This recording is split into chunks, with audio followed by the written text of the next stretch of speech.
ધોરણ 10 વિષય વિજ્ઞાન પાઠ 8 સજીવો કેવી રીતે પ્રજનન કરે છે, ભાગ 5, તારીખ 18/10/2020। આજે આપણે પ્રશ્ન નંબર 33મો માદા મનુષ્યનું પ્રજનન તંત્ર અથવા સ્ત્રીનું પ્રજનન તંત્ર સમજાવો।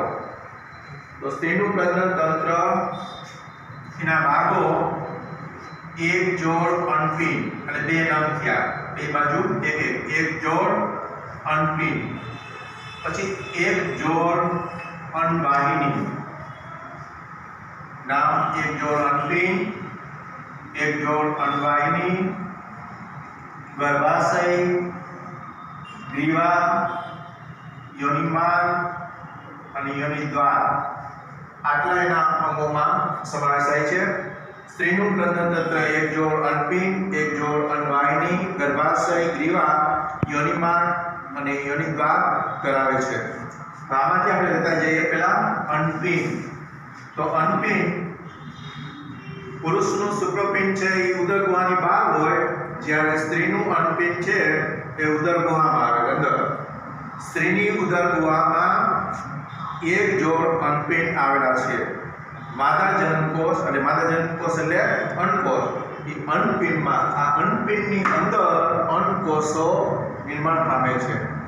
અનપિંડ માદા જાતિ અંતઃસ્રાવ, અનપિંડ આદિ રહ્યું એ માદા જાતિ અંતઃસ્રાવ, એક ઇસ્ટ્રોજન અને બીજું પ્રોજેસ્ટેરોન। માદા જાતિ અંતઃસ્રાવ ઇસ્ટ્રોજન અને પ્રોજેસ્ટેરોનનો સ્રાવ કરે છે। છોકરીના જન્મ સમયથી અને પહેલેથી છોકરીના જન્મ સમયથી અનપિંડમાં હજારો અન્નપુટિકાઓ, અપરિપક્વ અન્નપુટિકાઓ હોય છે। કેવી? અપરિપક્વ અને પરિપક્વ થયેલી હોતી નથી। છોકરીના જન્મ સમયથી અનપિંડમાં હજાર અપરિપક્વ અન્નપુટિકાઓ હોય છે।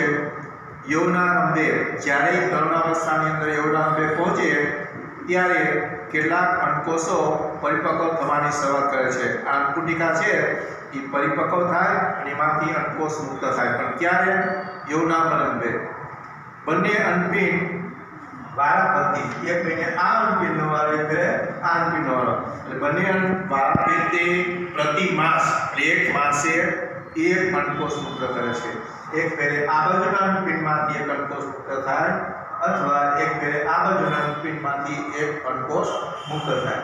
ત્યાર પછી બીજો અંગ અનવાહિની, એને અંગ્રેજીમાં ફેલોપિયન નલિકા પણ કહે છે। તો બે બાજુ એક છેડે એક જોડ અનવાહિની હોય છે અને એનો મુક્ત છેડો રહ્યો ને એ અનપિંડ સાથે જોડાયેલો નથી। એક જોડ અનવાહિની હોય છે તે અનપિંડ સાથે જોડાયેલી નથી। પાતળી અનવાહિની, પાતળી અનવાહિની માર્ગે આની અંદરથી અનપિંડમાંથી અંડકોષ નીકળે, એ અનપિંડ વાહિની માર્ગે ગર્ભાશય સુધી, અહીંયા વચ્ચેના ભાગમાં ગર્ભાશય સુધી વહન પામે છે। પાતળી અનવાહિનીના માર્ગે અંડકોષ અનપિંડથી ગર્ભાશય સુધી વહન પામે છે। અનવાહિનીના અગ્ર છેડા પાસે, એટલે આ જગ્યાએ અનવાહિનીના અગ્ર છેડા પાસે શુક્રકોષ વડે અહીંથી અંદર શુક્રકોષનો દાખલ થાય અને આ જગ્યાએ અનવાહિનીના અગ્રભાગે શુક્રકોષ વડે અંડકોષનું ફલન થાય છે। ત્યાર પછી ત્રીજો ભાગ ગર્ભાશયની અંદર, ગર્ભાશય।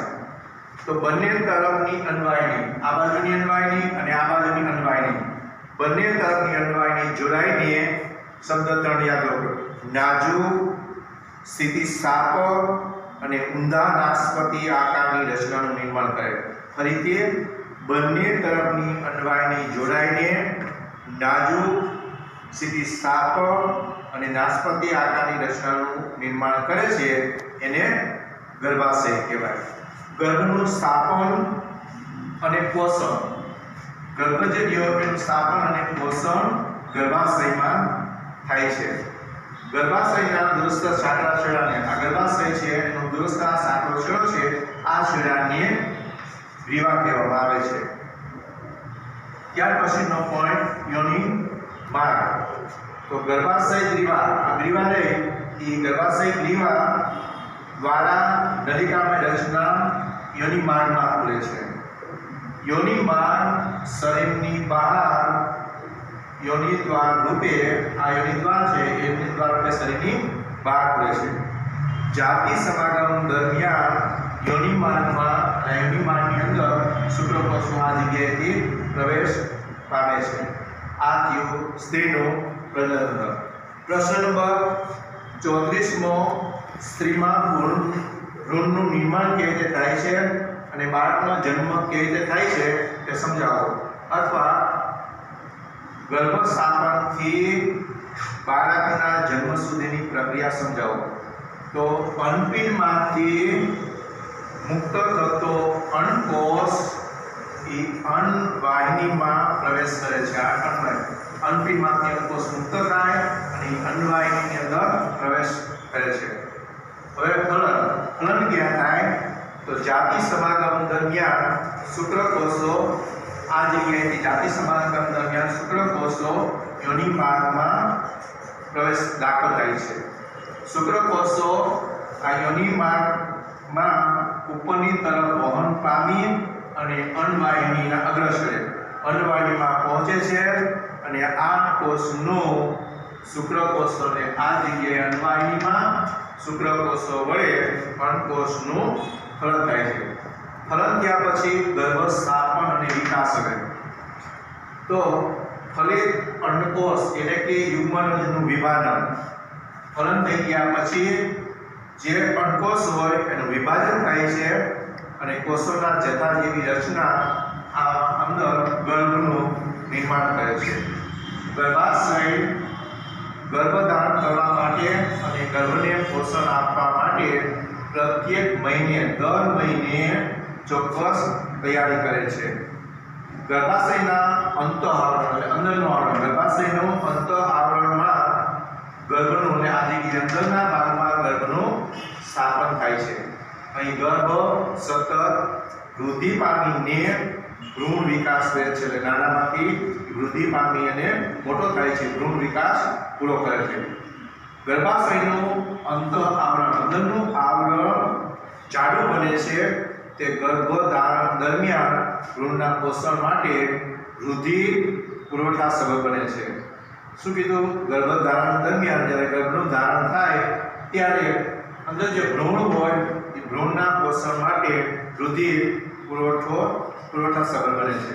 હવે જરાયુ, તો માતાના રુધિરમાંથી, માતાનું લોહી હોય એ રુધિરમાંથી અંદર જે ગર્ભ હોય એ ગર્ભને પોષણ એક રકાબી જેવી વિશિષ્ટ પેશી રચના દ્વારા મળે છે. એને જરાયુ કહેવાય. ફરીથી જરાયુ કોને કહેવાય? માતાના રુધિરમાંથી ગર્ભને પોષણ એક રકાબી જેવી વિશિષ્ટ પેશી રચના દ્વારા મળે છે, એને જરાયુ કહેવાય. આ રચના ગર્ભાશયની, આ રચના જે રહે એ ગર્ભાશયની દિવાલમાં સમાયેલી હોય છે. તે ભ્રૂણતળની પેશીમાં પ્રવર્ધો ધરાવે છે. માતા તળની પેશીમાં પ્રવર્ધોને આચ્છાદિત કરતા રુધિર કોટલો હોય છે. માતા તરફ જે બાજુ પેશી આવેલી હોય પેશીમાં પ્રવર્ધોને ઢાંકતા, આચ્છાદિત કરતા અને ઢાંકતા રુધિર કોટલો હોય છે. જરાયુ માતાના શરીરમાંથી, એટલે માતાએ જે ખોરાક લીધો હોય એમાંથી એક ગ્લુકોઝ, બીજું ઓક્સિજન અને ત્રીજું અન્ય પદાર્થો વિકસતા ભ્રૂણમાં સાંદ્ર પામે છે. માતાના રુધિરમાંથી આ ગ્લુકોઝ, ઓક્સિજન અને અન્ય પદાર્થો વિકાસતો જે ભ્રૂણ હોય એ ભ્રૂણની અંદર સ્થાનાંતર કરવા માટે વિશાળ સપાટી આપે છે. વિકસતા ભ્રૂણ દ્વારા ઉત્પન્ન થતો ઉત્સર્ગ દ્રવ્યો, ઓલો ખોરાક લીધો પછી એ ભ્રૂણની અંદર જે કાંઈ ઉત્સર્ગ દ્રવ્યો હોય એ દ્રવ્યો જરાયુ માધ્યમ દ્વારા માતાના રુધિરમાં સ્થાનાંતર થાય છે. હવે બાળ જન્મ, માતાના શરીરમાં ભ્રૂણને વિકસિત થવા માટે લગભગ 9 મહિના કયો કે 280 દિવસ કે 9 મહિના અને 5 દિવસ એટલે લગભગ આશરે 280 દિવસ માતાના શરીરમાં ભ્રૂણને વિકસિત થવા માટે લગભગ 9 મહિના થાય છે. ગર્ભાશયની પેશીઓમાં લયબદ્ધ સંકોચનથી ધીમે ધીમે અહીંયા ગર્ભ જે બન્યો હોય એ લયબદ્ધ સંકોચનથી નવજાત શિશુ બાળ જન્મ થાય છે. પ્રશ્ન નંબર 36મો, સમજાવો માસિક ચક્ર એટલે કે ઋતુસ્રાવ અથવા સ્ત્રીમાં અંડકોષ ફલિત ન થાય, સ્ત્રીની અંદર અંડકોષનું સૂત્ર વડે ફલન ન થાય તો શું થાય છે? તો માસિક ચક્ર સ્ત્રીમાં દર 28 થી 30 એટલે એક મહિનો થયો.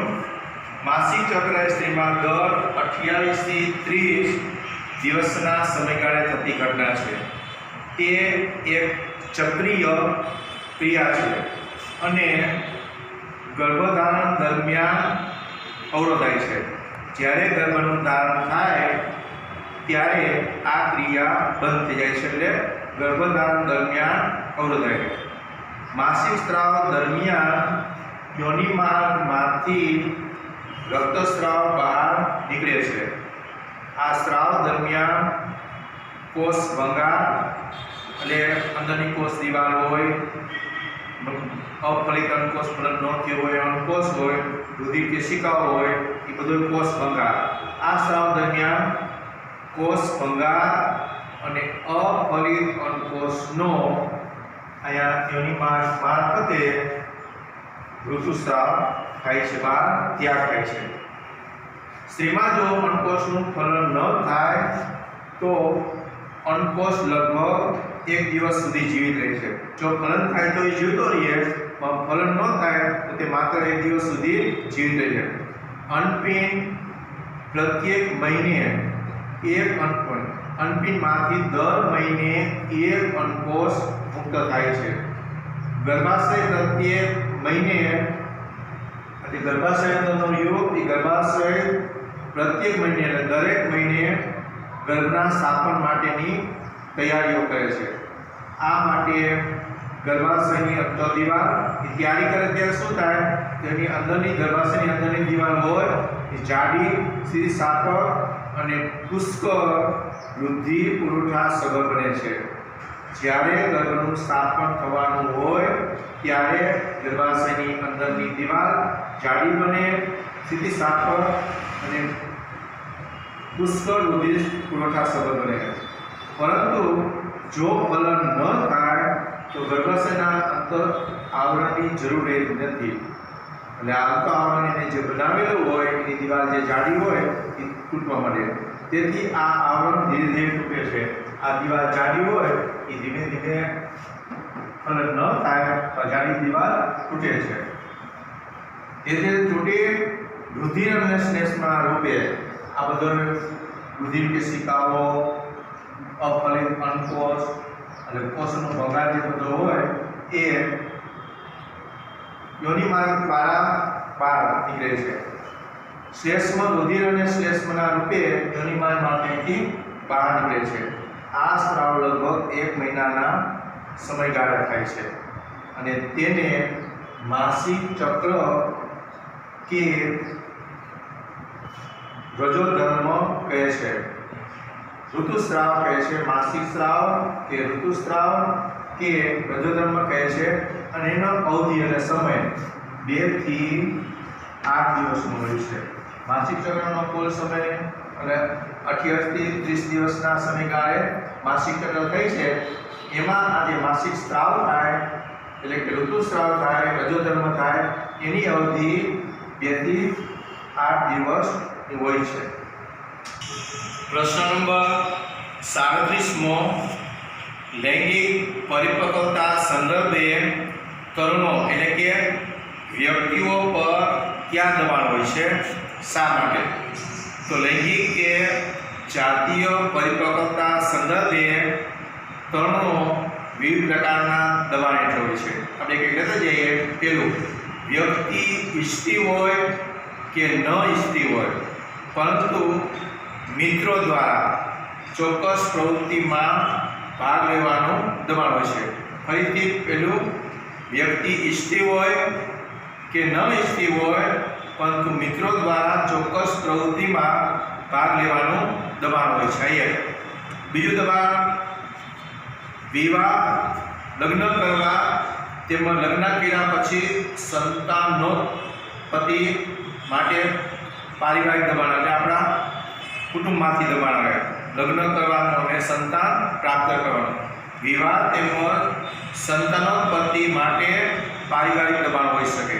ત્રીજું બાળ જન્મ અટકાવવા, સરકારી સંસ્થાઓ દ્વારા દબાણ હોઈ શકે છે.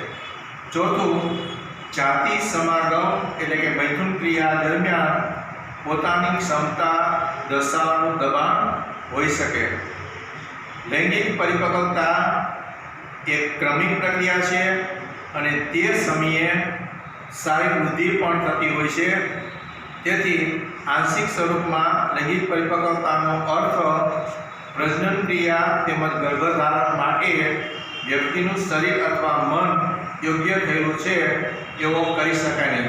આપણે ફરીથી બધા દબાણ લઈએ તો પહેલું દબાણ વ્યક્તિ ઈચ્છતી હોય કે ન ઈચ્છતી હોય પરંતુ મિત્રો દ્વારા ચોક્કસ પ્રવૃત્તિમાં ભાગ લેવાનું દબાણ આવે છે. બીજું વિવાહ તેમજ સંતાનોત્પત્તિ માટે પારિવારિક દબાણ હોઈ શકે છે. ત્રીજું બાળ જન્મ અટકાવવા, નાનપણમાં જન્મ કરાવવા સરકારી સંસ્થાઓ દ્વારા દબાણ હોઈ શકે છે. ચોથું જાતિ સમાગમ અને મૈથુન ક્રિયા દરમિયાન પોતાની ક્ષમતા દર્શાવવાનું દબાણ હોઈ શકે છે. લૈંગિક પરિપક્વતા એક ક્રમિક પ્રક્રિયા છે અને તે સમયે શરીરની અંદર શારીરિક વૃદ્ધિ પણ થતી હોય છે. તેથી આંશિક સ્વરૂપમાં લૈંગિક પરિપક્વતાનો અર્થ પ્રજનન ક્રિયા તેમજ ગર્ભધારણ માટે વ્યક્તિનું શરીર અથવા મન યોગ્ય થયેલું છે એવું કરી શકાય નહીં. ત્યાર પછીનો પ્રશ્ન નંબર 38મો, જાતિ સમાગમ દ્વારા સંક્રમિત રોગો એસટીડી કયા છે? એસટીડીનું પૂરું નામ સેક્સ્યુઅલી ટ્રાન્સમિટેડ ડિસીઝ.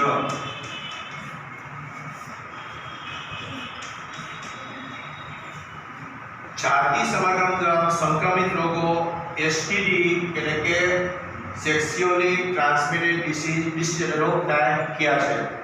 તો જાતિ સમાગમ દરમિયાન સ્ત્રી અને પુરુષ વચ્ચે પ્રગાઢ શારીરિક સંબંધ સ્થાપિત થાય છે. તેથી જાતિ સમાગમ દ્વારા ઘણા રોગોનું સંક્રમણ થઈ શકે. ફરીથી જાતિ સમાગમમાં સ્ત્રી અને પુરુષ વચ્ચે પ્રગાઢ શારીરિક સંબંધ સ્થાપિત થાય છે. તેથી જાતિ સમાગમ દ્વારા ઘણા રોગોનું સંક્રમણ થઈ શકે. એમાં જીવાણુ એટલે કે બેક્ટેરિયા,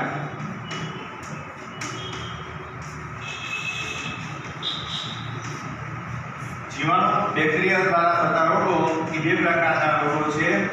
એક સિફિલિસ, યાદ રાખજો, બેક્ટેરિયા દ્વારા થતા રોગો સિફિલિસ, અને બીજું ગોનોરિયા, નાઇસેરિયા ગોનોરી બેક્ટેરિયા દ્વારા ગોનોરિયા થાય અને એક સિફિલિસ. આ બે બેક્ટેરિયા દ્વારા થતા રોગો છે.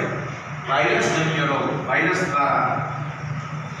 વાયરસજન્ય રોગ એમાં એક મસા અને બીજું HIV હ્યુમન ઇમ્યુનોડિફિશિયન્સી વાયરસ દ્વારા AIDS acquire immuno deficiency syndrome. HIV નું પૂરું નામ છે હ્યુમન ઇમ્યુનો ડિફિશિયન્સી વાયરસ. આ વાયરસનું નામ છે અને એના દ્વારા રોગ એડ્સ થાય છે. એનું નામ પૂરું એક્વાયર્ડ ઇમ્યુનો ડિફિશિયન્સી સિન્ડ્રોમ. આ એડ્સનું પૂરું નામ છે એટલે બેક્ટેરિયા દ્વારા બે રોગ થાય, સિફિલિસ અને ગોનોરિયા, અને વાયરસજન્ય દ્વારા બે રોગ, એક મસા અને બીજું HIV વાયરસ દ્વારા ઇમ્યુનોડિફિશિયન્સી વાયરસ દ્વારા એડ્સ એક્વાયર્ડ ઇમ્યુનોડિફિશિયન્સી સિન્ડ્રોમના રોગો થાય છે. જાતિ સમાગમ દરમિયાન નિરોધના ઉપયોગથી અનેક જાતિ રોગો કેટલીક હદ સુધી પ્રસરતા રોકી શકાય છે. હોમવર્ક: આજે સમજાવેલ પાઠ 8ના પ્રશ્ન નંબર 33 થી 38ના ઉત્તર આકૃતિ સાથે એક વખત લખી તૈયાર કરવાના છે.